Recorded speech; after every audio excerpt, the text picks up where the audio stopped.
Olá, tudo bem? Vira e mexe aparece uma peça com costura franzida para você fazer, mas aí fica aquela dúvida, como costurar o franzido para que ele fique bem distribuído? E para tirar a sua dúvida, hoje eu vou mostrar duas formas de franzir o tecido e também vou mostrar como distribuir o franzido na costura. Vamos lá? A primeira forma é a forma tradicional. Para fazer a costura franzida, selecione o ponto reto, altere o ponto para o comprimento 4 ou 5 e reduza a tensão da máquina. Aqui vou colocar na tensão 2. Posicione o calcador de uso geral rente à borda do tecido, inicie e finalize sem a costura de retrocesso.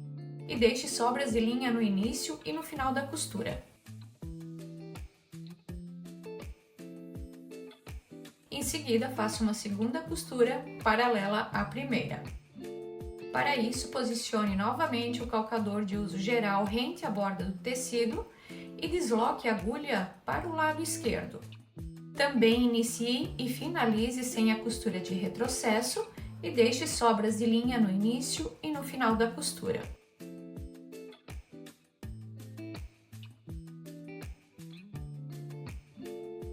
Ao finalizar a costura, será necessário franzir o tecido manualmente. Como essa é uma barra mais comprida, faça o franzido em duas partes. Primeiro, em um dos lados, puxe os dois fios de cima simultaneamente até o centro da peça. E com a outra mão, ajude a franzir o tecido. Agora faça a mesma coisa do outro lado.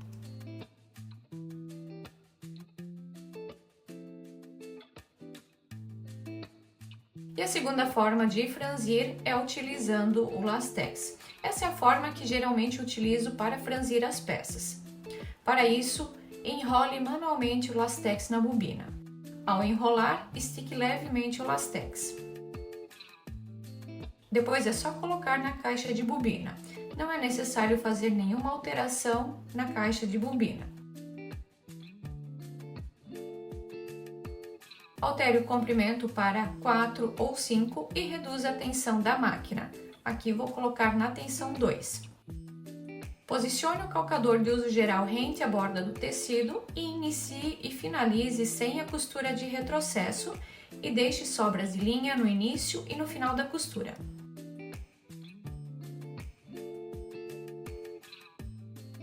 Em seguida, faça uma segunda costura paralela à primeira. Para isso, posicione novamente o calcador de uso geral rente à borda do tecido e desloque a agulha para o lado esquerdo. Também inicie e finalize sem a costura de retrocesso e deixe sobras de linha no início e no final da costura. Mas perceba que nessa segunda costura com lastex, eu vou esticando o tecido para não formar pregas.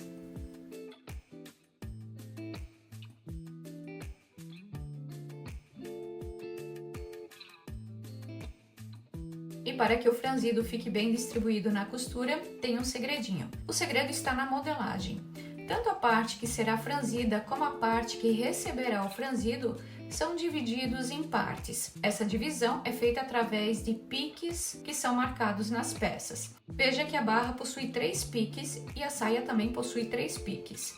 E é a distribuição entre os piques que vai deixar o franzido bem distribuído. Para distribuir o franzido manual, primeiro faça o encaixe dos piques. Aqui eu coloquei alfinetes para conseguir visualizar melhor aonde estão os piques entre o franzido. Faça o encaixe dos piques e das extremidades da peça.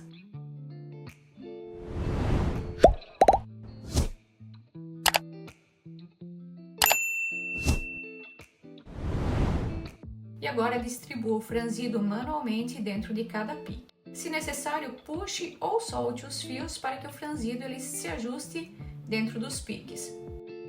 E para auxiliar na costura, distribua alguns alfinetes no contorno da parte que será costurada.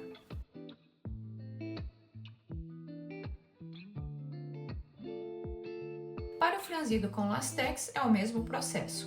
Faça o encaixe dos piques e das extremidades da peça. Se necessário, puxe o lastex para o franzido se ajustar dentro dos piques. E para auxiliar na costura, distribua alguns alfinetes no contorno da parte que será costurada.